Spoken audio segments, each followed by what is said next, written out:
Tá bem. Boa tarde a todos, todas e todes. Eu me chamo Adriana, eu sou assistente social, estou atualmente coordenadora do CRM. Eu vou começar fazendo uma audiodescrição aqui, né, caso alguma pessoa com deficiência venha a assistir esse vídeo ou esteja aqui assistindo. Eu sou uma mulher, eu estou com um lente com fundo branco, eu sou uma mulher branca, tenho cabelo castanho, estou usando um óculos vermelho, com armação vermelha, estou usando um brinco com uma flor dourada, um batom marrom e uma blusa preta. Fim da audiodescrição. Quem não está acostumado, a gente do CRM, a gente tem esse hábito, né, de fazer essa audiodescrição, que a gente acha que é muito importante, ver o quanto, e a gente vê assim, quantas mulheres com deficiência muitas vezes não têm acesso a tantas coisas, né? E a gente tem atendimentos a mulheres com deficiência, tem mulheres que a gente atende que têm deficiência, e a gente foi sendo sensibilizado, né, por essa temática. Tanto é que nós faremos um seminário só sobre isso semana que vem. Então, quem está aqui já fique atento ao nosso Facebook, o nosso Instagram, que é onde a gente divulga tudo.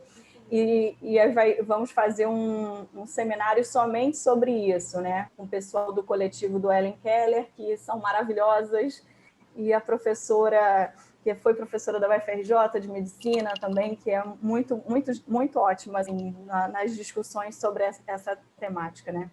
Aí queria agradecer a presença de todos, todas e todes. A gente teve uma quantidade bastante ativa de inscritos nesse Cine Debate. A gente está vivenciando um momento novo, né, dessa coisa online, né?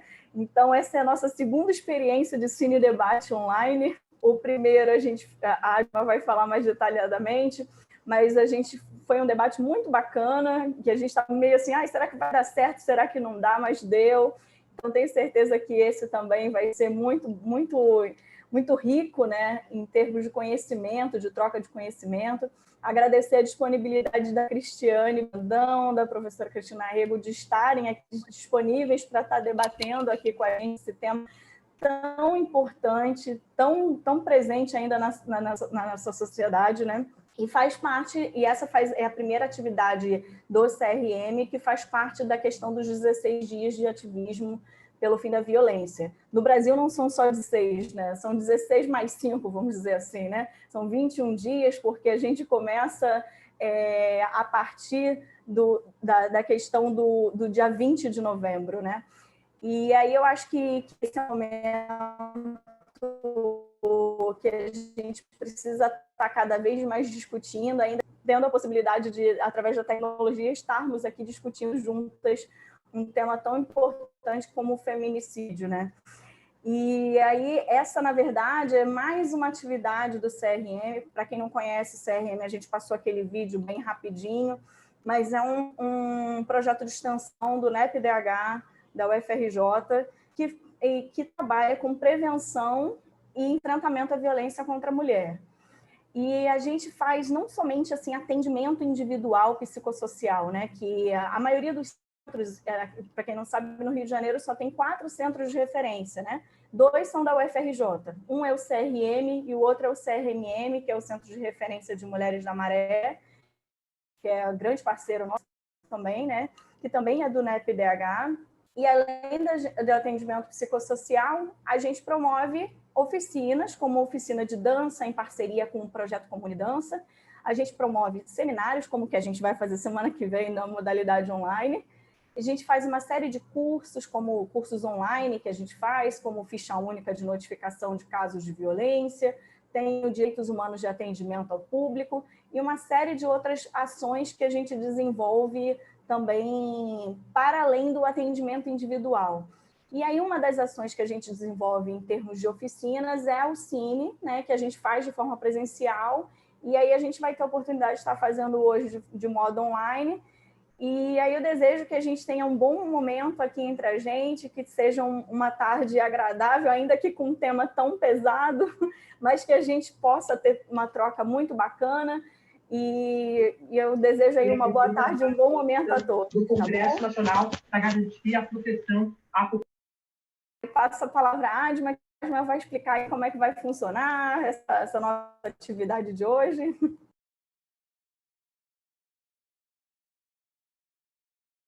Meu nome é Adma, eu sou técnica em assuntos educacionais do Centro de Referência para Mulheres, Sueli Souza de Almeida.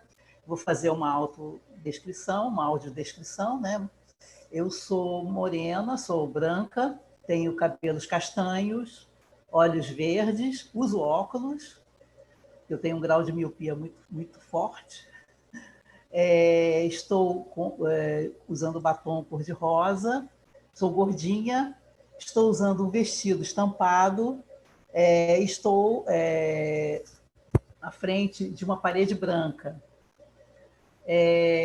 Vou falar um pouco sobre a nossa atividade de hoje, o Cine Debate.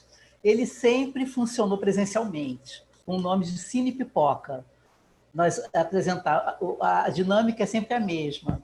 Nós fazemos a projeção do filme, temos um convidado ou convidada, ou mais de um convidado, como no caso de hoje, temos 2 convidadas, 2 professoras, e após a projeção do filme, nós fazemos um debate, o convidado ou convidada faz uma exposição, e depois nós abrimos o debate para o público, né, para a plateia. Era feito sempre no auditório do prédio do CRM. Em função da pandemia, nós passamos a fazer essa atividade de forma remota, sempre online, né? Então, nós, durante todo esse tempo que nós tivemos o Cine Debate, o Cine Pipoca, nós passamos filmes sempre com a temática ligada a direitos da mulher, gênero e raça, questão da mulher negra, né, interseccionalidade, questões ligadas à saúde da mulher também, discussão sobre gênero. Então, nós estamos sempre... A temática dos filmes é sempre voltada para a mulher, né? A discussão sobre a mulher. Então, hoje, nós vamos falar... Nós escolhemos um filme, um documentário, que fala sobre essa questão do feminicídio e também abre margem à discussão sobre como a mídia trata a questão da violência contra a mulher, né? Qual é o enfoque que a mídia costuma dar a essa questão, né? O nome do filme é Quem Matou Eloá, que é baseado num caso real, acontecido em 2008, em São Paulo, e esse caso, né, nós vamos ver, teve assim, uma grande repercussão midiática e, infelizmente, teve um desfecho trágico. Para debater o filme, nós convidamos as professoras Cristina Rego Monteiro da Luz, da Escola de Comunicação, e a professora Cristiane Brandão Augusto Mérida, professora da Faculdade Nacional de Direito e também do NEP-DH. Após o filme, eu iria apresentar as professoras de uma forma mais completa.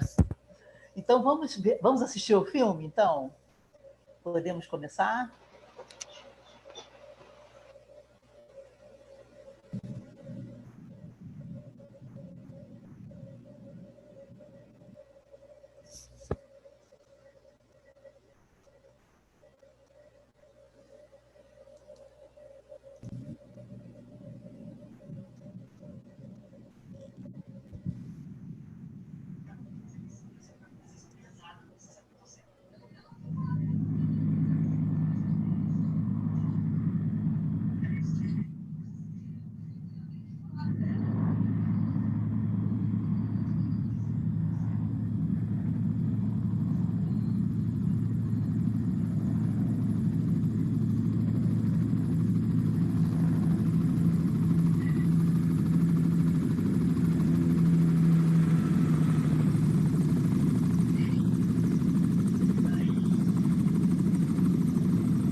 que você mandasse uma nova mensagem para os seus pais, até para a mãe e para as irmãs do Lindenberg também, que estão sofrendo muito. Tá tudo bem, tudo que eu peço é para os policiais ter tranquilidade. Ele está cheio de bala, então qualquer decisão precipitada vai me prejudicar. Esse pesadelo já dura o quê? 18 horas? Já dura 55 horas. 4 dias de sequestro. Exclusivo. Nós estamos ao vivo. Botar em nome da sua família, porque sua mãe está desesperada, quer saber se está tudo bem, é só isso. Exclusivo. Não tem esse direito. O jovem tem 22 anos. É uma entrevista reveladora. Mas você vai descer e a gente vai deixar isso aqui claro para o Brasil inteiro. Doa quem doer. E a qualquer momento. Nos próximos minutos. A mãe está na expectativa de que ele saia. O Brasil inteiro está rezando por vocês dois. O brasileiro não tirou os olhos da televisão na expectativa para o desfecho do caso. Lindenberg, se você estiver assistindo a gente, por favor, faça esse gesto, faça a prova das meninas, simplesmente acenar qualquer sinal para mostrar que está tudo bem. São imagens exclusivas, ângulo que ninguém tem. Você não viu essas imagens em nenhum outro canal. E a entrega, um barulho lá no local. Aconteceu um disparo, Percival. Barulho, exatamente, é um barulho de disparo. Houve um disparo lá dentro. Aconteceu um disparo. A gente consegue ver uma movimentação grande dos policiais ali no final da rua, Botino. Aconteceu um disparo. Letícia Gil, você. Um estrondo muito grande aqui. Botino, a gente consegue ver uma movimentação aqui. Não se sabe de ninguém. Deste ponto aqui, é possível avistar apenas a janela, onde neste momento o rapaz se encontra com as duas adolescentes, uma delas é ex-namorada dele, e as duas garotas têm 15 anos. O rapaz de 22 anos, inconformado com o fim do namoro, invadiu o apartamento da ex-namorada armado no início da tarde de ontem. O que você quer? Fala pra mim pra eu poder te ajudar, cara. Matar Eloá e matar Iberabá. Durante 2 anos e meio teve essa relação com ele, uma relação tumultuada. Eles terminaram várias vezes. E a última vez, pelo que consta, foi ele que terminou. E ela resolveu aceitar o termo do namoro, resolveu não reatar. E ele passou a persegui-la, até que, encontrando ela numa parada de ônibus, ele espancou. A família, o pai, resolve não denunciar. Isso pode ter várias leituras, né? A gente sabe pelas reportagens que o pai dela tinha envolvimento com a polícia. Isso pode ser uma leitura dele não querer ir, porque isso poderia acontecer. Mas também tem outras leituras de que em briga de marido e mulher, em briga de namorado e namorada, em briga de casais, pode meter a colher, que eles mesmos poderiam resolver entre eles. Minha namorada, essa desgraçada aqui.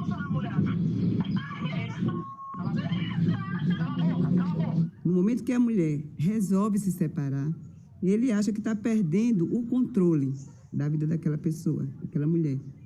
Na verdade, o controle da sexualidade dela. Lá na janela, na porta, fazer qualquer barulho, eu vou matar as meninas e depois vou me matar. Eu vou atirar, eu tenho um saco de bala aqui, mano.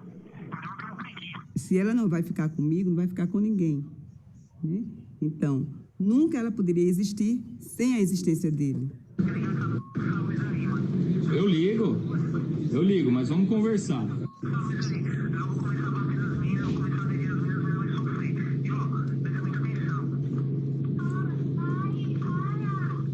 Todo esse tempo, a polícia tem apostado na negociação. A luz do apartamento foi religada ontem à noite, quando Lindenberg concordou em soltar Nayara. A amiga de Eloá saiu do apartamento às 11 da noite. Lindenberg, tá tudo bem aí? Bem, Ô, Lindenberg, somos um amigo da família, a gente queria saber se está tudo bem, só isso. Inúmeros veículos de comunicação, várias vans, antenas parabólicas, enfim, muita gente de televisão, muita gente de mídia lá. Agora, querido, por que você tomou essa atitude? Foi desespero, ciúmes, o que foi? desespero. Se tiver desesperado, eu dou um tiro na minha cara e já é. Tô sem sentimento nenhum, tô frio pra cá. Não, mas fica tranquilo, procura, eu sei que é difícil, mas procura se acalmar. É interessante a gente revendo as imagens, como a gente vê que o repórter não está ouvindo o que ele fala, né? Ele está mais excitado com o fato de que ele está dando um furo do que...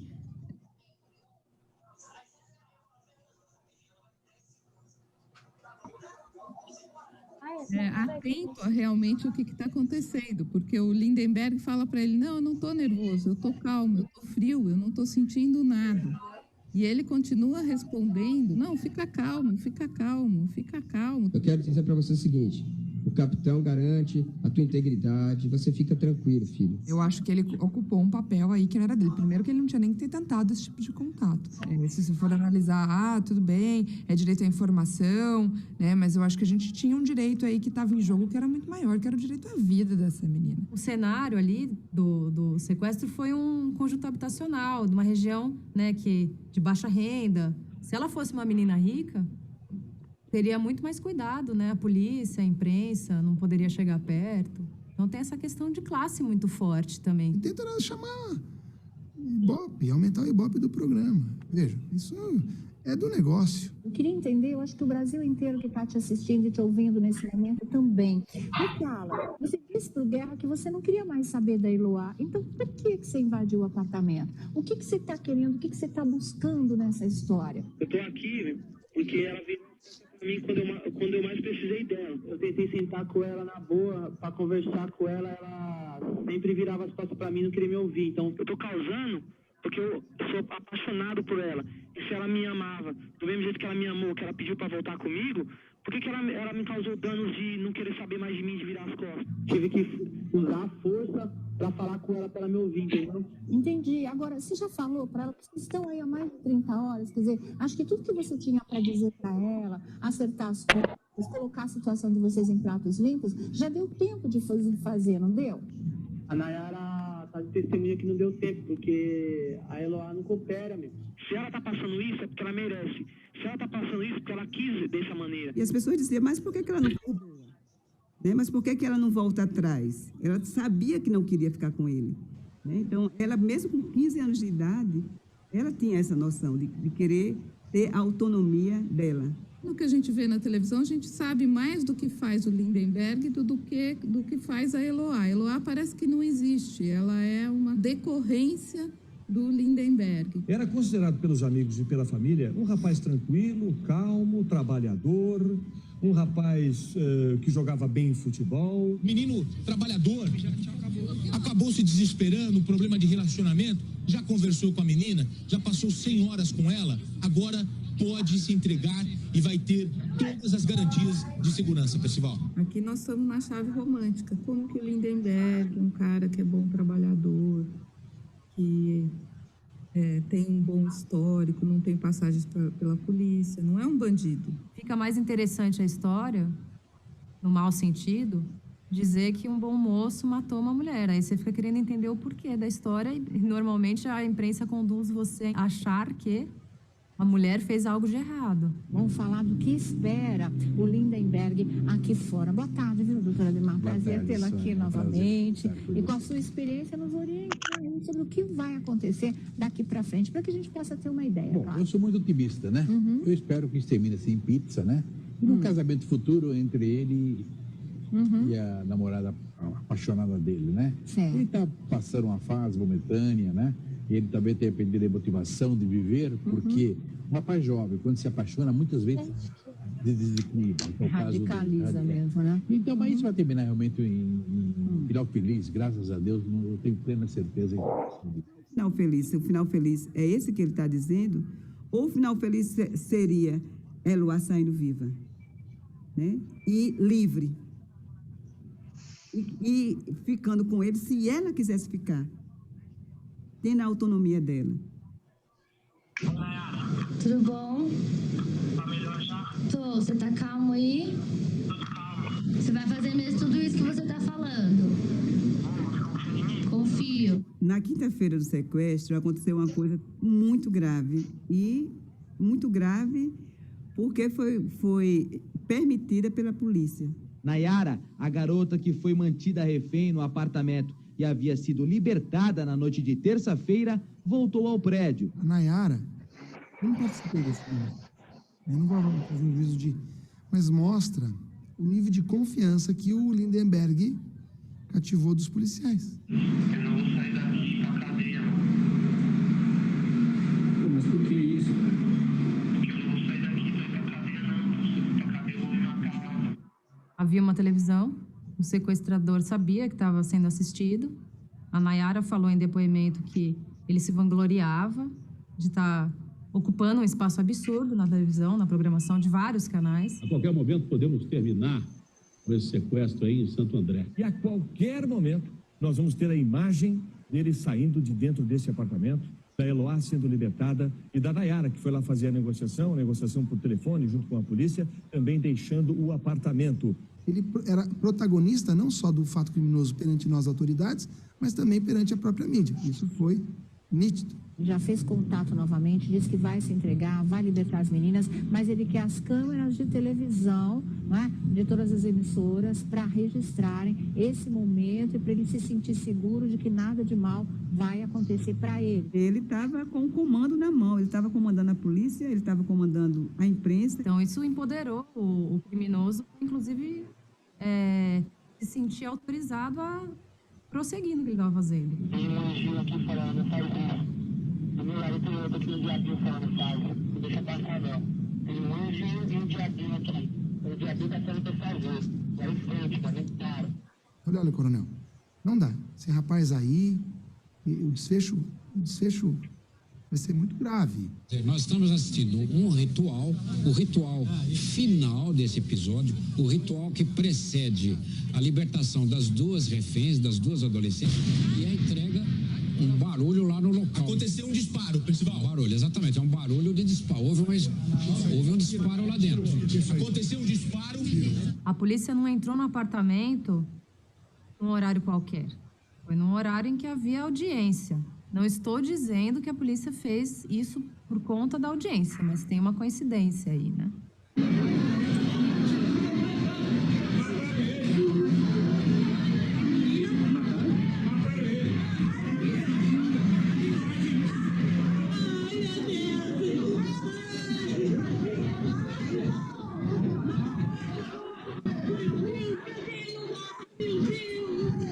O sequestrador continua no chão e é pisado. Um policial se desespera. Apontar a câmera para uma cena real de sequestro e editar como se fosse um filme de ação, a ideia é subtrair a realidade do fato. Então você transforma aquilo numa narrativa de filme justamente para dar a impressão para quem está assistindo que aquilo não é real. Cerca de 10 minutos depois, o apartamento é invadido. Lindenberg atira nas duas jovens. As chamadas, os GCs, as cabeças de matéria, as idas para o comercial, os takes de câmera, o áudio, a trilha sonora, esses elementos constroem essa narrativa. Coronel, o que aconteceu? Olha aí, os meus comandados, eles entenderam que era oportuna a situação, porque entenderam que ele estava muito nervoso, e de fato estava, eu posso testemunhar isso, e ela corria risco de ser morta. A nossa equipe, ela poderia ter agido antes, durante a semana? Poderia, mas deixamos justamente ele escolher. Ele vai escolher. A Maiara nos passou que ele batia não nela, na Eloá. Não, justamente pelo risco. Veja bem, justamente pelo risco. Nós não sabemos exatamente se ela já estava ferida, como ela estava. O risco da entrada é um risco calculado. Na verdade, as duas meninas sofreram diversas formas de violência durante 5 dias. Eloá tinha 15 anos. Né? Ela que estava sendo violentada. Ela que estava em cárcere privado. Mas isso não foi levado em conta. A proteção foi dada para ele e não para ela. Teríamos ter dado o tiro de comprometimento, mas eu repito, era um garoto de 22 anos de idade, sem antecedentes criminais, uma crise amorosa. Quer dizer, a vida de Eloá estava em segundo, terceiro, quarto plano. É porque eles não iam atirar num rapaz de 22 anos, estava apenas passando por uma crise amorosa, era somente um pouco ciumento. Na verdade, quando a gente está falando de agressor, na questão de violência doméstica e familiar, a gente de fato está falando de, né, na maioria de homens, que nunca praticaram outras formas de crime mesmo, que por diversas vezes São pessoas que trabalham, são bons pais, são bons amigos, que os seus outros referenciais são bons. Rodrigo Pimentel, ex-comandante do BOP do Rio de Janeiro, diz que o grupo de policiais de São Paulo é o mais bem-sucedido do país em recuperação de reféns com vida, mas reconhece a gravidade desse tipo de sequestro. Existe também uma tendência mundial a respeito do tomador de refém passional. Ele não é economicamente motivado, ele é mentalmente perturbado. Logo, ele é imprevisível. Não se espera algo razoável, lúcido de uma pessoa que esteja sofrendo de paixão e de amor. Por que só nos casos de violência as mulheres não são doentes? Nos outros casos não são? Por que essa diferenciação? Crimes de amor. Crimes de amor? Como é que a gente pode chamar isso de crimes de amor? De acordo com o Hospital Municipal de Santo André, Eloá levou um tiro na cabeça e um na virilha e está sendo operada neste momento. O estado de saúde dela é gravíssimo. Nayara já foi baleada na boca e não corre risco de morte. O fato de ter um tiro que atingiu a área genital é bem simbólico, né? Você vê no Brasil violência contra a mulher, muitas coisas parecidas com essa, né? Facada no rosto, né? Para desfigurar. Eu queria também, Brito, se você me permitir, em questão o papel da mídia nesse contexto. Se ajudou, se não atrapalhou. O fato é que muitas vezes as negociações eram alteradas ou de alguma forma influenciadas pelo que ele ouvia nos canais de televisão. Por que a polícia não impediu o contato telefônico? Pois é. Agora, por que a própria mídia também não se desincumbiu de falar dele? Quero só de deixar claro aqui que nós fizemos o trabalho dentro da ética total.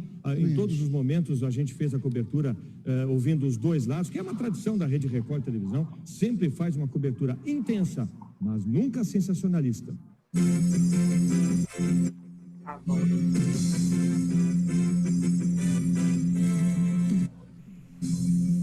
Os médicos do Centro Hospitalar Santo André acabam de anunciar a morte cerebral da adolescente Eloá, de 15 anos. Ela foi trazida para o hospital no fim da tarde de sexta-feira, depois de levar 2 tiros do ex-namorado Lindenberg Fernandes Alves, de 22 anos. A Guarda Civil de Santo André calcula que ontem passaram por aqui cerca de 27 mil pessoas. Hoje, pelo menos 10 mil pessoas, uma média de 40 pessoas por minuto. Entre essas pessoas havia, claro, muitos amigos, colegas de escola de Eloá e outras que simplesmente acompanharam o sequestro da adolescente, torciam por um final feliz e hoje acordaram cedo para se despedir de Eloá. E 40 mil pessoas querem ver o cadáver de uma mulher. O que eles acham que eles vão encontrar lá, né?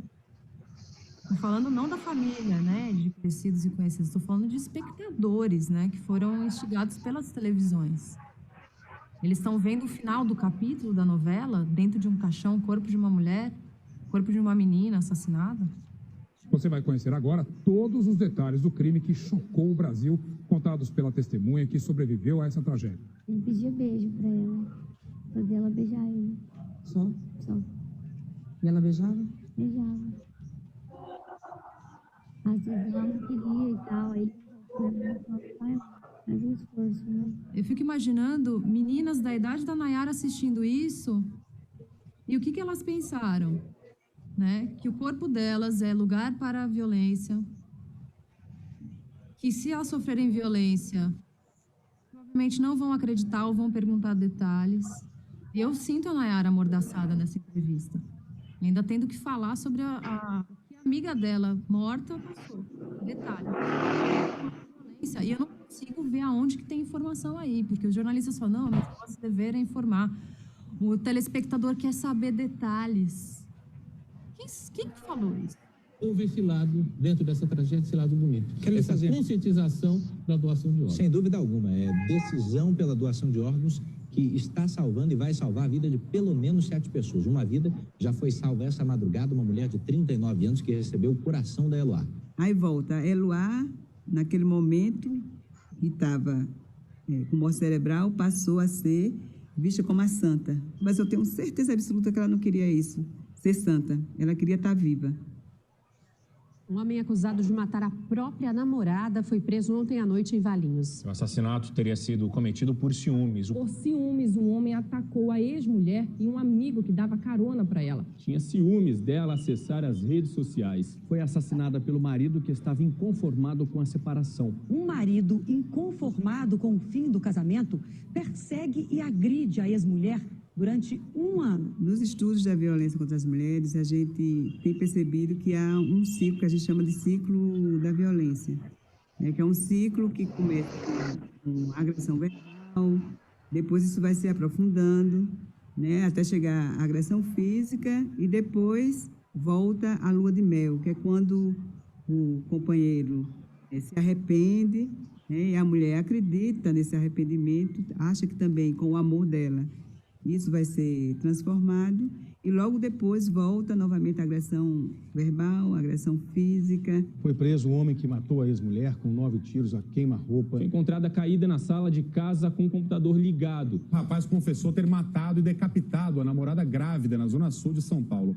Tocar fogo, atear fogo no corpo da vítima, ele já tinha prometido a ela fazê-lo, caso ela o deixasse. Ela já havia feito 8 boletins de ocorrência para denunciar as ameaças do ex-marido. Violência contra as mulheres, a gente mete a colher sim. E o Estado tem que meter a colher também.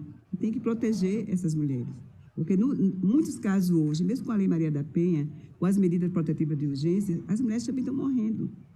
Aquilo que ela fala não é devidamente valorizado, quando ela vai para a delegacia, né, sempre se questiona o que ela fez de errado. Né? Por que você está aqui? Você tem certeza que a culpa não é sua? Por que ela foi sair com um menino como esse? Por que ela estava ali? Por que ela não fechou a porta da casa? Por que ela não fez um BO quando ela foi agredida, né? Antes pelo Lindenberg? Então, recai muito sobre ela. A mulher de vítima, ela passa a ser ré. Ela passa a ser julgada pelo comportamento dela, ela passa a ser julgada porque estava, nos casos de violência sexual, ela passa a ser julgada porque estava com tal roupa, em tal lugar. Se você for perguntar quem que matou ela, muita gente vai achar que ela foi a causa da própria morte. E talvez aí também esteja a importância de hoje a gente ter que ter um tipo penal, né, que fale especificamente sobre matar mulheres, porque a gente precisa desses dados, a gente precisa trazer a público que as mulheres são mortas simplesmente pelo fato de serem mulheres. A vítima tinha 31 anos. A polícia concluiu que o crime foi motivado por ciúmes e deixa 2 filhos.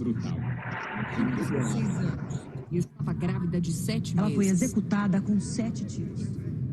Carla, Denise, Luana, Thaís, Cristina, Maria, Karina, Ângela, Betânia, Elisa, Flávia, Amanda, Cláudia, Eloá, Fernanda, Fabiola, Priscila, Esther, Maria, Regina, Carmen, Flávia, Cristina, Paula, Alice, Nara, Luísa, Graciele, Geni, Samanta, Jéssica, Cláudia, Kelly, Salete, Fernanda, Sônia, Cristina, Solange, Flávia, Mariana, Luana, Tereza, Carmen, Laila, Mariana, Olivia, Irene, Denise, Viviane, Nayara, Carla, Lili, Sandra, Juliana, Amanda, Beatriz, Graciela, Larissa,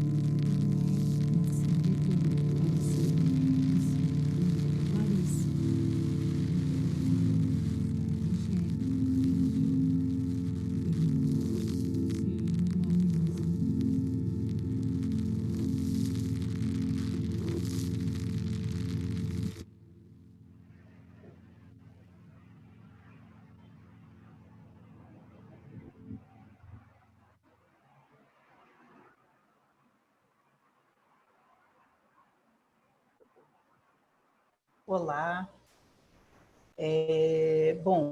Após o filme, que é muito impactante, né? Ele é de 2015, é dirigido por Lívia Pérez, ele ganhou prêmios, né, de documentário. E como ele é de 2015, uma pessoa no filme fala, né, que é necessário que haja uma lei contra crimes, assassinatos contra a mulher, mas foi antes da promulgação da lei do feminicídio. Hoje já existe essa lei, né? Vou falar, foi mostrado muito rápido, só no final do filme, o nome das pessoas que comentaram, que fizeram comentários, né? Eu vou falar aqui rapidinho, antes da gente começar.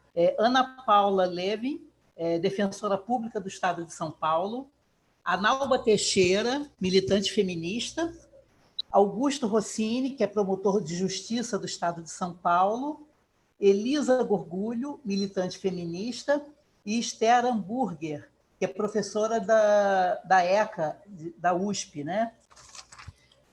Bom, vamos então começar o nosso debate sobre o filme. Vamos apresentar, irão falar conosco, né, debater conosco as nossas convidadas, Cristina Rego Monteiro da Luz. Ela primeiro vamos falar sobre a dinâmica do debate, né? Cada convidada terá até 30 minutos para fazer a sua exposição, né, para falar sobre o filme, discutir sobre essa questão do feminicídio, da mídia, enfim. E, após a fala das nossas convidadas, nós abriremos o debate para o público. E eu peço às pessoas que façam suas perguntas pelo chat, ok? Escrevam no chat as perguntas que nós iremos ler para as convidadas, ok? Então, podemos falar, então, professora Cristina Rego Monteiro, deseja falar agora? A professora Cristina Rego Monteiro, da Luz, é professora do Departamento de Expressão e Linguagens da Escola de Comunicação da UFRJ. Ela é coordenadora do projeto Inclusão Digital e Social, do projeto de comunicação comunitária da Vila Residencial da UFRJ.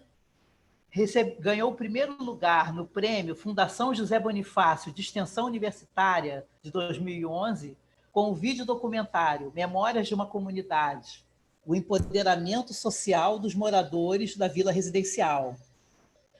A professora Cristina é coordenadora do Laboratório de Estudos em Mídia e Relações Internacionais, LEMRI, UFRJ.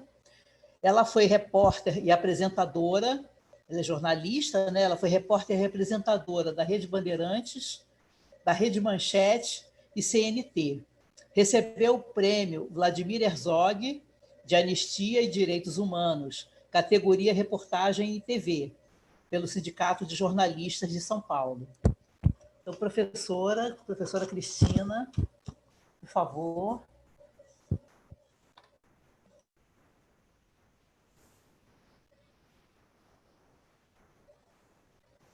Agora sim, estou sendo ouvida? Sim. Tá. Sim. Em primeiro lugar, eu quero agradecer muito esse convite, me senti muito honrada, muito grata. Depois fazer a minha audiodescrição. Eu tenho 65 anos, sou morena, mas uso meu cabelo natural. Meu cabelo natural é bem branco. Eu tenho um corte bem curto, né, dividido de lado, e com fio bem comprido na frente, curtinho atrás. Estou de óculos, uso óculos, estou bem míope, e tenho uma armação imitando tartaruga, e não uso batom, uso uma maquiagem bem leve, e estou vestindo um vestido de malha liso, cinza chumbo. Atrás de mim tem uma pequena estante com alguns livros, e do outro lado eu tenho uma janela onde aparece alguma coisa de verde, que sempre é bom para a gente ter por perto. E eu fui convidada, fui surpreendida com esse convite, que eu achei muito legal, em companhia de uma professora que também vai falar a respeito dessa situação que o filme aborda. E, se eu não me engano, a professora está ligada mais à área jurídica, não é isso? A outra professora? É isso? Isso mesmo, Ótimo. Tem alguns aspectos assim importantes da pegada jurídica nesse filme e nas circunstâncias que envolvem o filme. Mas eu vou falar alguma coisa, eu não estou querendo falar 30 minutos, eu estou achando que se eu puder falar as coisas que me chamam mais atenção e depois dedicar esse tempo a responder o que vier à tona, eu acho bastante produtivo, porque tem mais movimento, né? Tem um bate e volta. Mas eu quero falar algumas coisas a respeito do que eu percebi. Bom, primeiro que passaram-se 11 anos e muito pouca coisa mudou. Esse filme registra uma situação que, do ponto de vista da percepção humana, ele faz um recorte que se repete ao longo do tempo, infelizmente. E o que eu, na minha área, percebo é que o que se diz, o que se registra, a narrativa que se faz em torno de um fato diz respeito à maneira como a pessoa que está narrando sente aquilo e vê aquilo. Isso pode parecer muito óbvio, mas não é. Porque o que nós vemos e o que nos é narrado depende demais da forma como a pessoa que está narrando interpreta, lê e sente o que está sendo narrado. Bom, para começo de conversa, a origem do movimento que leva ao registro daquele acontecimento, midiaticamente falando, é o interesse jornalístico de se fazer chegar ao público um acontecimento de forte carga emocional. Bom, qual é o objetivo de trazer algo que tenha um impacto emocional tão profundo num telejornal ou num programa de abordagem jornalística? É o Ibope, é a audiência, porque isso reverte na essência da mobilização daquela empresa, que é o lucro. Então, nós não podemos perder essa perspectiva, porque quando alguém registra alguma coisa e age em cima daquilo que está sendo registrado, ela vai fazer preponderar os elementos que vão trazer a ela o que ela deseja obter com aquele movimento. Isso não diz respeito só ao que aconteceu do ponto de vista da cobertura midiática, evidentemente sensacionalista, isso não dá nem para ser motivo de grande dúvida. É claro que, inclusive, a maneira como as pessoas que participam do filme, as mulheres que fazem o comentário a respeito do filme, do acontecimento no filme, são ótimas. Elas apontam coisas muito importantes e de uma maneira bastante objetiva.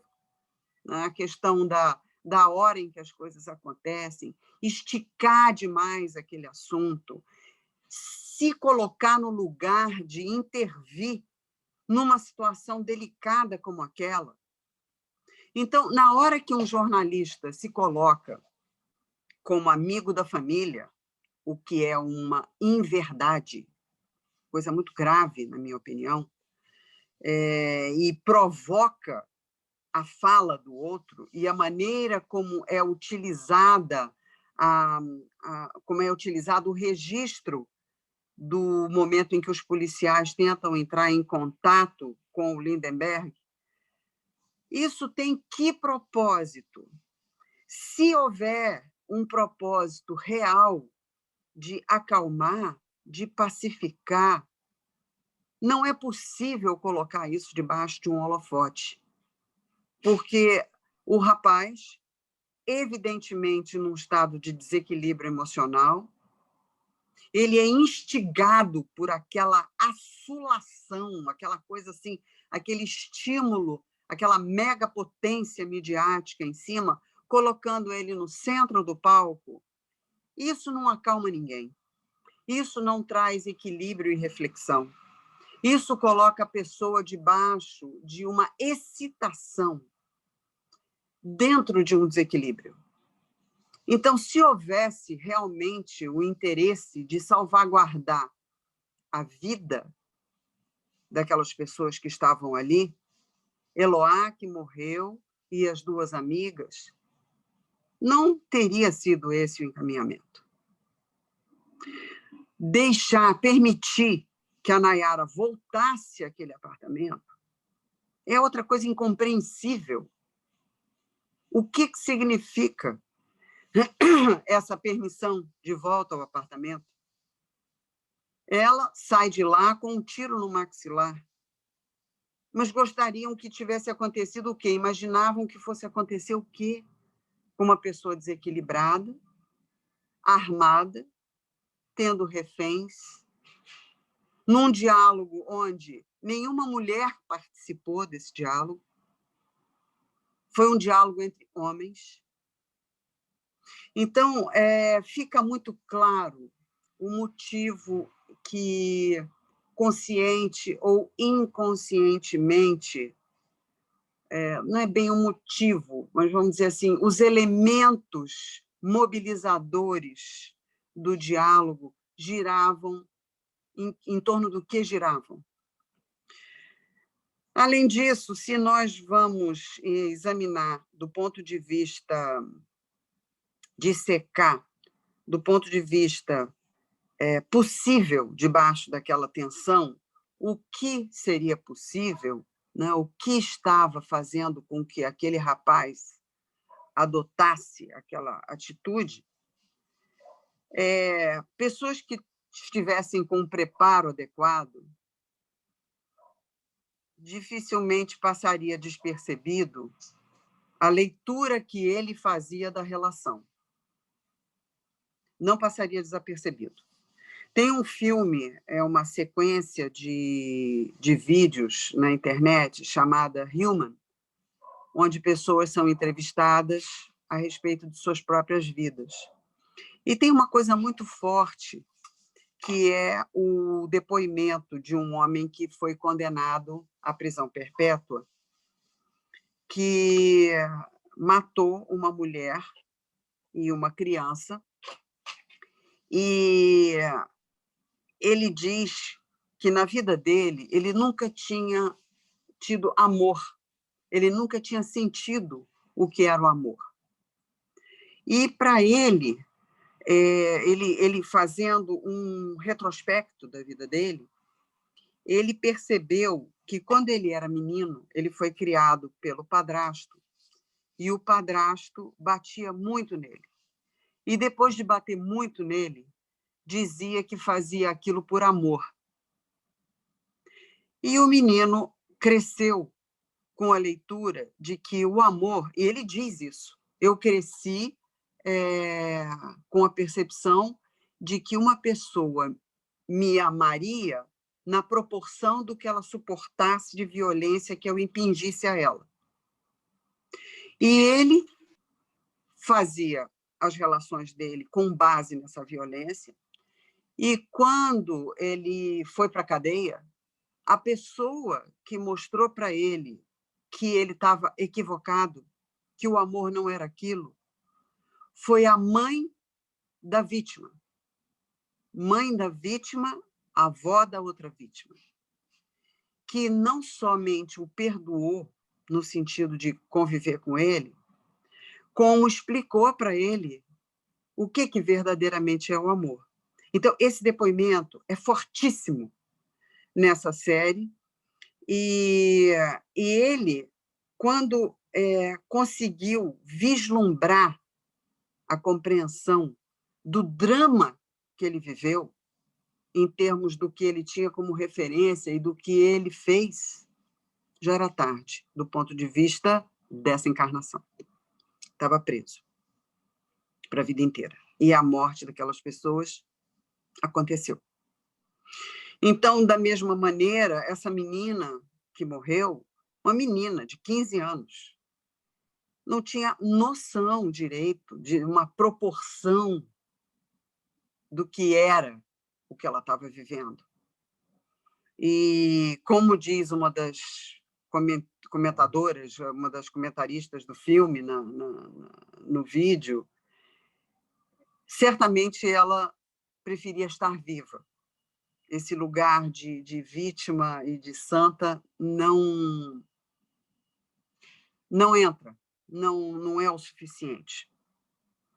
Bom, uma outra coisa que fica muito evidente no filme é como essa situação da mulher enquanto objeto numa sociedade majoritariamente masculina continua. Não havia uma mulher, como eu já disse, dialogando naquela situação. Não havia comentários a respeito da situação dela. Havia comentários a respeito dele, no sentido de que ele estava mobilizado e que a causa, que é uma causa que, por isso que eu falei que eu acho que juridicamente vai ser muito interessante ouvir a professora Cristiane, porque ciúmes são tidos como uma justificativa suficiente para amenizar a gravidade de alguns crimes passionais, né? E a assunção de que ciúme é uma causa que pode ser mencionada é absorvida, inclusive, pelas repórteres mulheres. Matou por ciúmes. Não, ele matou pelo desequilíbrio emocional, ele matou como um ato de violência, ele matou por uma situação de falta de condição social de um convívio adequado e de toda uma circunstância social que, de alguma maneira, considera que isso faz parte da vida. Então, esse estranhamento em relação à mulher ser um objeto na relação humana, esse estranhamento de que um desequilíbrio seja causa que justifique ações, isso faz parte de uma coisa muito maior. Não é só o crime que tirou a vida da Eloá.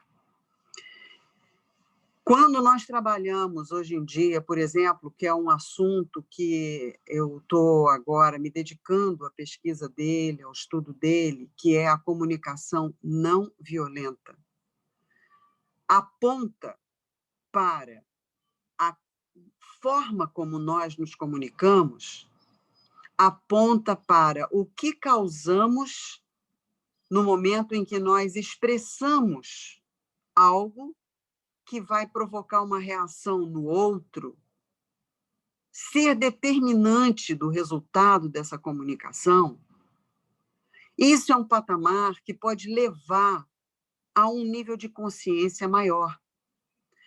Não à toa, a técnica chamada comunicação não violenta está agora no escopo de relações internacionais e jurídicas.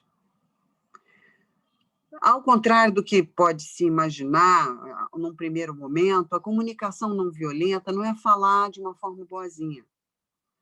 A comunicação não violenta, ela traz como uma regra básica o autoconhecimento. O que eu desejo com a forma como eu me comunico. O que está por trás do meu sentimento e, a partir do meu sentimento, da minha fala, quando eu me expresso.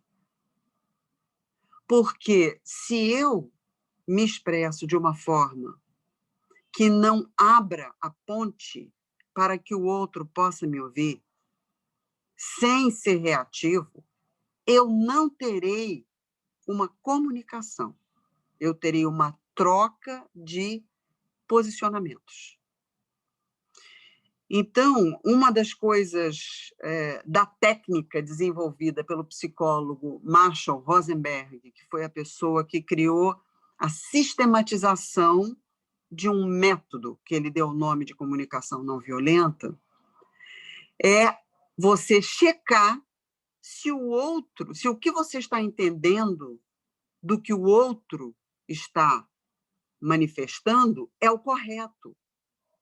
Então, eu diria para alguém, o que você está querendo dizer, agindo assim, assim, assado, é que você está precisando ser ouvido? É que você está querendo que eu te dê mais atenção? Ou seja o que for que cada situação em si exige? Porque aquela observação que foi feita no filme em relação ao repórter que faz a entrevista, eu não me lembro, eu não sei o nome da pessoa que fez a observação, mas foram observações muito boas, muito positivas. Ela diz, o repórter não estava ouvindo o entrevistado, o Lindenberg. Ele dizia, calma. O Lindenberg disse, eu estou calmo. Eu estou aqui, sabendo o que eu estou fazendo. Ele achava que sabia o que estava fazendo. Mas ele estava frio. Ele não estava descontrolado, assim, falando como se estivesse dentro de uma crise. Ele disse, eu estou calmo. E o jornalista dizia, fica calmo. Ele não estava ouvindo. Então, o que estava por trás do posicionamento do jornalista era falar, não era ouvir. Era conduzir de uma forma sensacionalista, sim, o que estava acontecendo ali. O objetivo era audiência. O objetivo não era ouvir e se comunicar. Então, a comunicação não violenta trata, que é um sistema, é um método, ele trata de uma circunstância que implica em algo ainda maior, que é a comunicação consciente do ser humano. Ora, um ser humano, para ter uma comunicação consciente, ele precisa de um mínimo de consciência de si. Então, nós vemos que as circunstâncias sociais que envolvem um acontecimento como aquele, elas ainda não foram tratadas de uma forma suficientemente sã.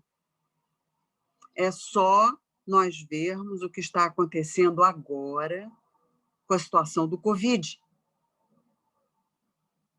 Nós não estamos juntando Lé com Lé e Cré com Cré. Os hospitais estão abarrotados de homens e mulheres. As pessoas que cuidam da frente de trabalho estão estressadas, exaustas, começando a faltar o trabalho. As CTIs estão superlotadas. Não existe vaga na rede pública.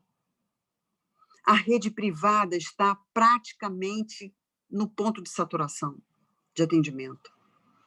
E as praias estão lotadas. E as festas continuam bombando. Os restaurantes estão cheios. Então, eu não sou médica, não vou cair na mesma armadilha que eu critiquei aqui em relação às pessoas que estavam fazendo as entrevistas e não estavam no lugar de psicólogos, não estavam no lugar de familiares amorosos. Não vou me colocar num lugar equivocado, mas se nós levantarmos os dados, nós vamos ver que existe uma certa esquizofrenia que não une com lógica o que está acontecendo com o que muitas pessoas estão propondo para a sua própria vida. Então, se nós não queremos violência, existe todo um processo de autoconhecimento que precisa ser assumido, mas essa é a história da humanidade. Agora, ações objetivas que limitem os riscos em momentos onde é possível ainda ter uma intervenção para salvar vidas, isso é possível. Agir na condução daquele episódio, como a polícia vem procurando estabelecer uma metodologia de negociação mais eficaz do ponto de vista psicológico e com qualidade de interferência, se chega-se a um ponto fatal de não negociação, resolver, isso vem acontecendo. Mas é como a alopatia, você resolve o sintoma, mas você não resolve a causa. Então, as causas, elas são muito profundas, muito graves, muito sérias, muito antigas, e elas passam por uma análise que envolve diretamente as questões que nós precisamos mais radicalmente, que é uma melhor educação e um melhor sistema preventivo de saúde. Então, eu acho esse caso, esse filme, que trata objetivamente, e está sendo abordado aqui por essa mobilização de referência da mulher como uma questão de gênero, e mas está inserida dentro de uma proposta maior, que é a proposta da qualificação, da evolução do desenvolvimento da consciência humana. Então, eu percebo que as coisas assim mais objetivas que podem ser feitas poderiam ter evitado claramente, por exemplo, que a Nayara voltasse, que o Lindenberg ficasse na mídia, se auto-envenenando e se auto-insuflando com aquele vigor midiático em cima da valorização do drama. Coisas bem objetivas que podem ser feitas, mas sem perder de vista a profundidade de um problema dessa natureza. Eu vou ficar por aqui, porque eu acho que esse assunto é um assunto muito abrangente e eu não quero ficar fazendo proselitismo em relação a direção nenhuma, e ouvir a professora Cristiane e depois me colocar à disposição para as respostas. Muito obrigada. Muito obrigada, professora Cristina Rego Monteiro, pela brilhante apresentação, pela excelente exposição. Então, agora, nós vamos passar a palavra para a professora Cristiane Brandão. A professora Cristiane Brandão é professora do programa de pós-graduação do NEP-DH e é professora adjunta de Direito Penal e Criminologia da Faculdade Nacional de Direito da UFRJ. É coordenadora do Observatório Latino-Americano de Justiça em Feminicídio, da Seção Brasil, é coordenadora do Grupo de Pesquisa sobre Violência de Gênero, PEVIGE, e do curso de extensão de formação de promotoras legais populares, ambos da Faculdade Nacional de Direito. É fundadora do Instituto de Estudos Criminais do Estado do Rio de Janeiro, é autora do relatório final da Pesquisa Nacional Violência contra a Mulher e as Práticas Institucionais, para o IPES, e é codiretora e roteirista do documentário Juizados.doc. Com a palavra, por favor, professora Cristiane Brandão. Muito obrigada, Adma, pela apresentação tão carinhosa, tão afetuosa. Aliás, o convite de vocês, muito afetuoso. É sempre bom estar aqui com amigas, com companheiras de trabalho, saber que a gente vai poder, pelo menos uma meia horinha, 40, 50 minutos, estar debatendo um documentário que é tão relevante, né, que é tão caro para o nosso tema, para a nossa temática, para o nosso estudo. E dentro da minha descrição, vamos lá, é a primeira vez que eu faço um exercício super importante. Obrigada também por essa lição aqui. Tenho cabelo ondulado, mais ou menos na altura do ombro, uso óculos, um óculos lilás, tenho os olhos castanhos, meio esverdeados, estou usando uma blusa preta, estava pelo menos com batom, acho que agora eu já não mais. E atrás de mim tem, do meu lado direito, uma porta com um chapéu pendurado e um guarda-chuva amarelo. E do outro lado tem um vasinho de planta. Mais um prazer, professora Cristina, lhe ouvir, prazer conhecê-la e ter essa chance aqui de debatermos. Eu sou da área do direito, pois é, como a gente já anunciou, né, como a Adma falou aí, comentou aí nesse breve currículo, eu sou da Faculdade de Direito e lá no NEP atuo dentro da disciplina com a professora Celeste, intitulada Mulheres, Justiça e Direitos Humanos, né, tendo também realizado durante 2 anos a supervisão jurídica das advogadas, né, da assessoria jurídica dentro do Centro de Referência de Mulheres da Maré. Então, estou em casa, né, a nossa casa é o FRJ, mas também a nossa casa NEP, CRM, CRMM, e por isso muito feliz de ver aqui, mais uma vez, a universidade debatendo, atuando em prol desse tema, que é a violência contra as mulheres. É a universidade viva, é a universidade funcionando, mesmo que remotamente, mesmo que em tempos pandêmicos, seja aqui na área de graduação, de pós-graduação, ou nesses debates que acabam entrando também num espectro de pesquisa e de extensão, estamos atuando diuturnamente em prol também da educação laica, gratuita, pública, de qualidade, né? Bom, falar sobre feminicídio para mim, um tema bastante pesado do ponto de vista dos afetos que ele traz, né, da carga emocional que ele envolve, né? Tenho feito pesquisa sobre esse tema, lidando diretamente com vítimas de feminicídio tentado e com vítimas indiretas, ou seja, os familiares dessas vítimas de feminicídio. Portanto, é um tema que sempre nos mobiliza muito afetivamente, mas é um tema também que precisa ser debatido não só no espectro do âmbito jurídico, né, mas também, obviamente, por ser multifacetado e por ter essa necessária abordagem multidisciplinar, trazer outras contribuições, né? E é o caso aqui desse filme que nós estamos debatendo, o filme Eloá, né? Quem Matou Eloá. Eu me lembro bem desse episódio, eu acompanhei também na época, que foi em 2008, né? O filme é de 2015, mas o episódio aconteceu em 2008, e me lembro que nessa época do filme, né, já vinha sendo debatido, porque foi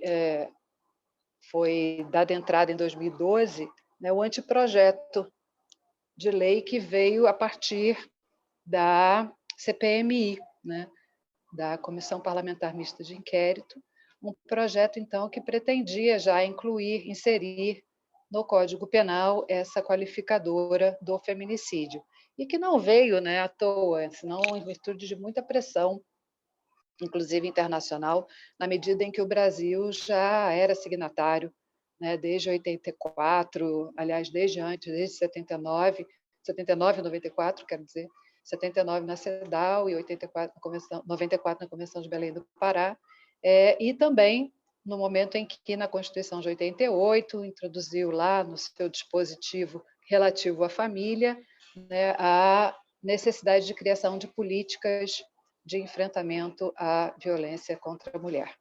Por isso também o surgimento da Lei 11.340, né, que é a Lei Maria da Penha, por essa condenação do Brasil na Comissão Interamericana de Direitos Humanos, justamente porque o Brasil, apesar desses compromissos assumidos internacionalmente e constitucionalmente, ele não vinha aplicando mesmo, ou desenvolvendo, implementando políticas públicas nesse sentido, né? Então, essa qualificadora do feminicídio, falando em termos mais criminais, essa qualificadora do feminicídio, ela veio em 2015 apenas, né, coincidentemente, nesse mesmo ano do filme, né, mas ela já vinha sendo debatida no âmbito nacional legislativo desde 2012, né? Então, a partir do anteprojeto de lei que foi colocado no Congresso Nacional, foi introduzido no Congresso Nacional pela CPMI. Muito bem, nós tivemos algumas alterações legislativas desde a protocolização desse projeto, né, e o resultado foi um inciso dentro de um determinado parágrafo lá do artigo 121 do Código Penal, que é o que dispõe sobre o homicídio, né, um inciso, que é o inciso 6, que traz o homicídio, então, cometido em razões do sexo feminino, né, nem mesmo se considerou em razões de gênero, do gênero feminino, embora na redação original assim estivesse, mas em razão do sexo feminino, que estava justamente naquele contexto também que dentro do Congresso Nacional se debatia o Plano Nacional de Educação, né? E ficou determinado, então, que se retiraria de todos os planos, os municipais, os estaduais e também o Plano Nacional, a palavra gênero, né? Muito bem, essa qualificadora do feminicídio, ela, então, num espectro legislativo, atendeu a uma exigência do movimento feminista, né, justamente correspondendo a inclusive, a esse compromisso assumido pelo Brasil em nível internacional.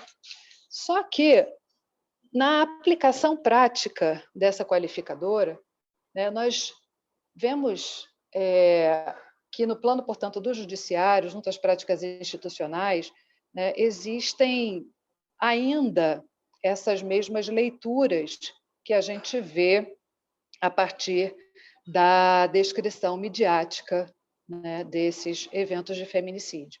Então, o que eu identifico nessa narrativa midiática do caso Eloá é muito parecido com o que eu identifico nas práticas institucionais do Poder Judiciário, né?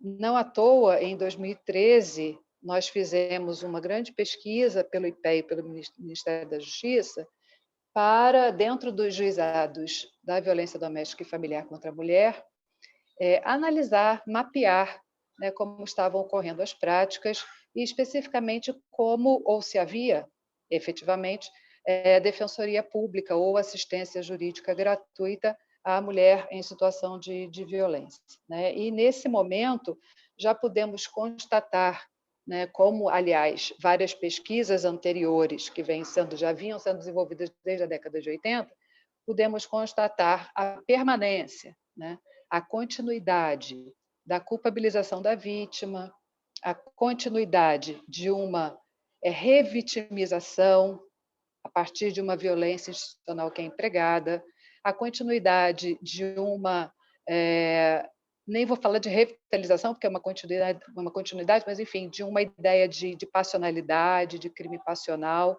que automaticamente nos remete a uma patologização da conduta do acusado, no sentido de uma tentativa de desresponsabilização ou de diminuição dessa responsabilização. Então, esses elementos de análise que são identificados nas pesquisas empíricas, né, a partir da observação das audiências, dos júris, dentro dos tribunais aqui da comarca da capital do Rio de Janeiro, são elementos que nós também vemos, né, nessa exposição dessa banalização da crueldade pela mídia, né? Essa banalização dessa crueldade, na verdade, a meu ver, está muito ligada, portanto, àquilo que denunciamos cotidianamente, né, como uma violência simbólica, que, portanto, reforça, né, esses estereótipos de gênero, reforça essa culpabilização da vítima. Mas, também presente, não só na mídia e no judiciário, acaba trazendo outras reflexões no âmbito da corporeidade, no âmbito da subjetividade, no âmbito da própria conjugação corpo, subjetividade e território, né? O que eu quero dizer com isso? Se nós analisamos as práticas violentas, né, não só dos corpos sobre os corpos, impactando nessa subjetividade, nós também temos que ver essas práticas violentas associadas a uma cultura patriarcal, né, que, portanto, submete o corpo dessa mulher a uma lei que é patriarcal, que é capitalista, mas a uma lei que faz com que essa mesma mulher não seja sequer ouvida, ou, quando silenciada de fato pela sua morte, não permite nem mesmo que narrativas a respeito dessa submissão ou opressão dessa mulher sejam levadas em consideração de fato, né? Então, quando a professora Cristina me pergunta a respeito do ciúme, né, o ciúme, na verdade, ele tem uma trajetória que, se a gente analisa também para uma perspectiva dos movimentos feministas, né, especialmente na década de 80, ligada, portanto, à passionalidade, foi um elemento de reivindicação dos movimentos no sentido de não se reconhecer a ideia dos crimes passionais, né? Porque, historicamente, até se a gente voltar muito lá nas ordenações filipinas, por exemplo, né, a gente vai ver que existia uma autorização para se matar mulheres, né? Eu estou com um trecho aqui do Código das Ordenações Filipinas, que eu vou ler rapidamente.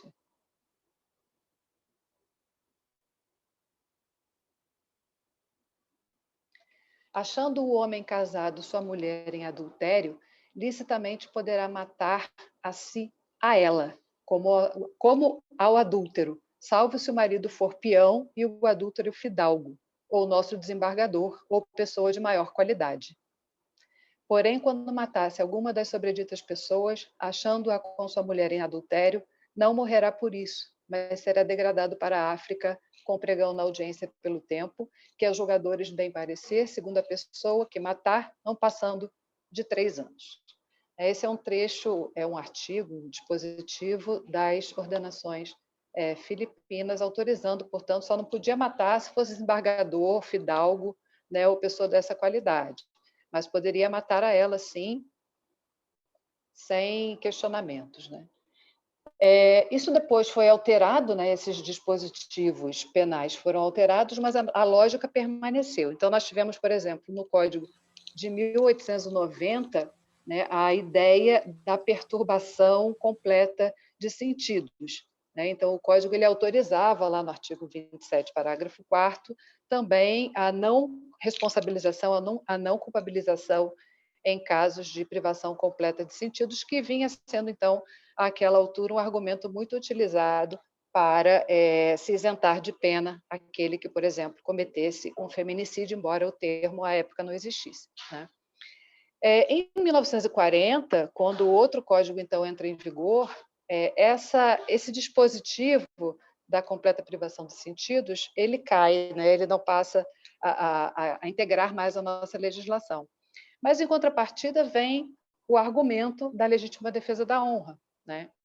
E aí o famoso caso do Oakstreet, né, em que no primeiro júri ele é absolvido e que depois o próprio, então, o movimento feminista vem dizendo que quem ama não mata, e aí fazendo todo o movimento, né, de inclusive conscientização, de pressão, para que não houvesse mais essa identificação entre passionalidade, ciúmes, ou como disse, né, o delegado lá, foi um delegado que falou, no comandante da PM de São Paulo, né, que ele estava vivendo uma crise amorosa e, portanto, num ato de desespero, né, esse menino tão jovem, de 22 anos, sem antecedentes criminais, etc., que ele deveria ter um tratamento diferenciado. Então, essa associação entre ciúme, desespero, passionalidade, etc., historicamente, né, autoriza o homem a ter essa atitude, né, levando a uma violência fatal dessa mulher. Então, essa violência, ela, no fundo, ela é uma violência que é exercida pelo corpo, sobre o corpo, com impactos na subjetividade, mas ela também é uma violência que, dentro dessa estrutura patriarcal e capitalista, ela é autorizada pelo Estado, né? Ela é historicamente referendada pelo Estado, e por isso a gente não pode falar apenas no aspecto individual, né, de uma violência, embora o direito penal faça essa leitura individualizada daquele caso concreto, né, mas nós trabalhamos com uma perspectiva de um fenômeno social que envolve, portanto, uma biopolítica, que envolve uma reflexão a respeito, inclusive, de uma necropolítica, né, a partir de um feminicídio de Estado, né, venho trabalhando com esse conceito. E esse feminicídio de Estado, portanto, ele se expressa, né, não exclusivamente nesses casos de violência institucional trazidos dentro do Poder Judiciário, né, mas ele se expressa também atualmente no âmbito do Poder Executivo, por exemplo, né, especialmente aí de 2016 para cá, com o desmonte dos equipamentos da política pública voltada, né, para o enfrentamento da violência contra a mulher, no âmbito das políticas também educacionais, que não promovem uma educação não sexista.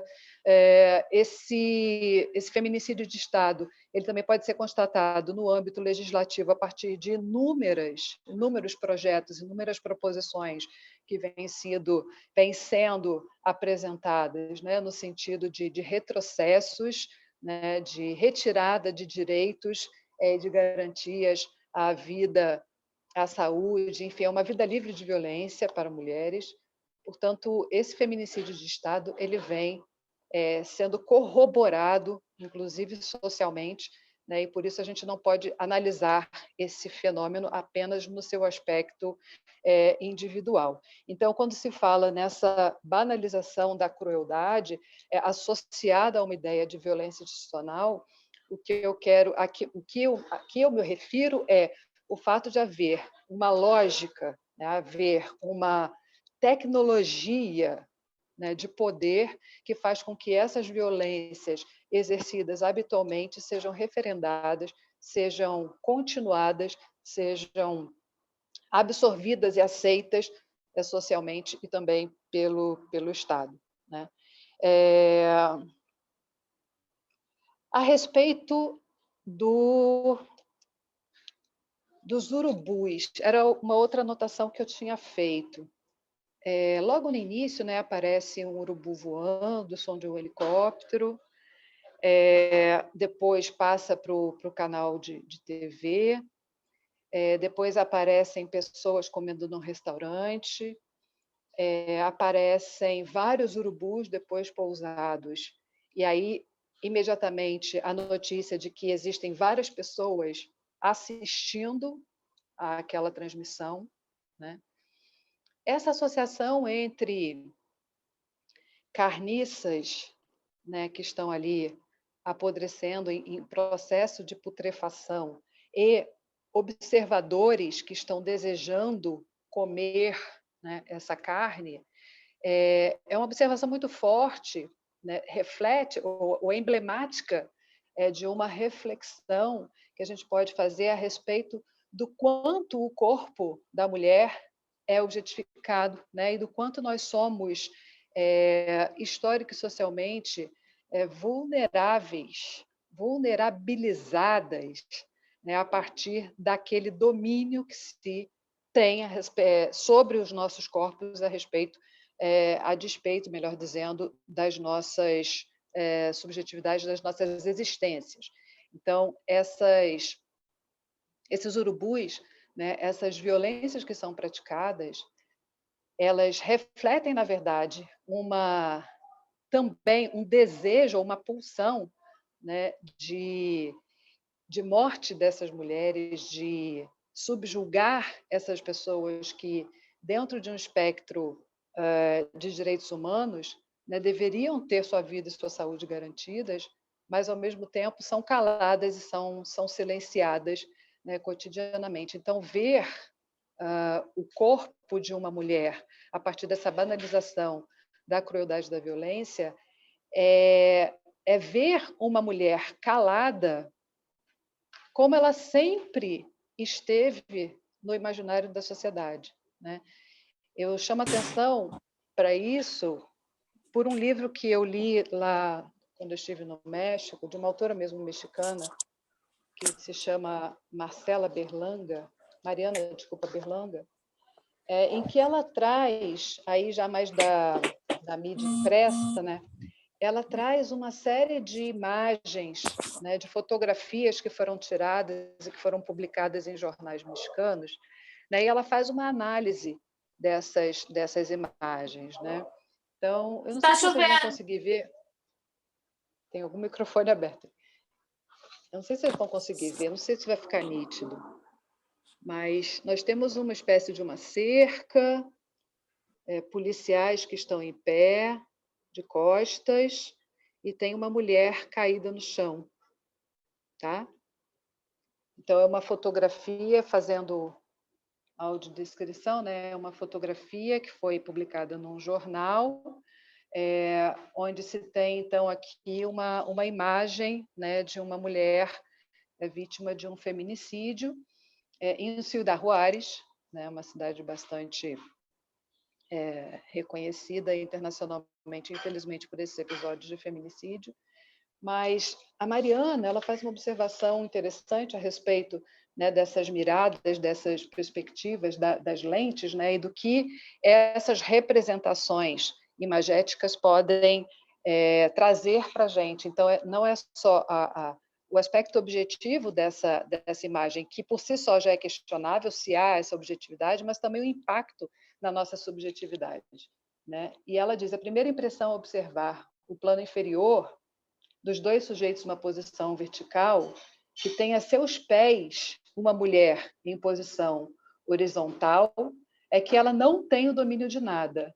Advertimos que existem pessoas sem poder, porque assim já foram vencidas. E mais adiante ela vai dizer: o que representa a exibição de um cadáver com os braços amarrados e com a boca tapada? Né? O que significa isso? Qual é, afinal, a ideia que se quer passar dessa mulher que está totalmente inerte, dessa mulher que está totalmente submissa? Né? É justamente o fato dessa mulher não ter, histórico-socialmente, essa voz, né? Dela não ter de nós não termos essa condição de reconhecimento de direitos, de plano da igualdade e de não discriminação, né, que há tempos nós vimos lutando, né? E essa associação entre vozes caladas, né, entre vozes que são impedidas de se manifestar, né, lá no México é bastante forte. Eu fiz um pequeno, não sei se é um mini-doc, tem 5 minutos mais ou menos, com entrevistas de mulheres vítimas de feminicídio, vítimas, inclusive indiretas, né, de familiares dessas mulheres, que justamente por estarem buscando a punição desses agressores, de estarem movimentando a esfera das feministas e do próprio judiciário, da polícia, etc., também foram elas próprias vítimas, né, de tentativa de feminicídio por parte de agentes estatais.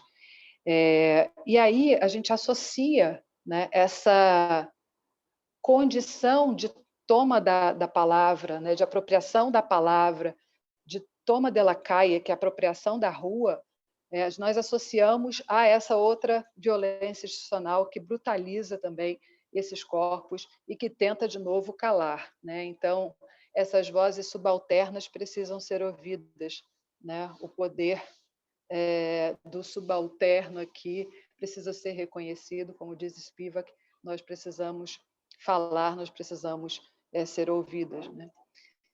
Então, eu acho que o debate vai trazer mais questões. Eu acho que falei um pouco sobre a análise jurídica, tem alguns outros trechos de notas de pesquisa, né, de diários de campo, que eu fiz quando estava analisando os casos lá no júri, que tem outros relatos também absurdos. Depois, querendo, a gente pode falar um pouco mais.